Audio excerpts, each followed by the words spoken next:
മുൻ chief secretary K Jayakumar Devaswom board president ആയേക്കും സർക്കാർ ചുമതല ഏൽപ്പിക്കുകയാണെങ്കിൽ സ്വീകരിക്കുമെന്ന് കെ ജയകുമാർ മാതൃഭൂമി ന്യൂസിനോട് പറഞ്ഞു. ആദ്യം അദ്ദേഹത്തിന്റെ പ്രതികരണം.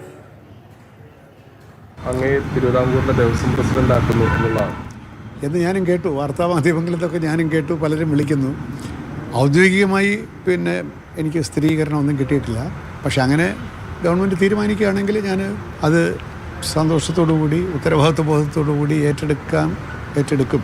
കാരണം ശബരിമല എനിക്ക് അറിയാവുന്ന ഒരു സ്ഥലമാണ്. ഞാൻ ജോലി ചെയ്തിട്ടുള്ളത് കൊണ്ട് തീർച്ചയായിട്ടും ഞാനത് ഗവൺമെൻറ് എന്നോട് പറയുകയാണെങ്കിൽ അത് ഏറ്റെടുക്കുന്നതിൽ എനിക്ക് ബുദ്ധിമുട്ടൊന്നുമില്ല, സമ്മർദ്ദമില്ല.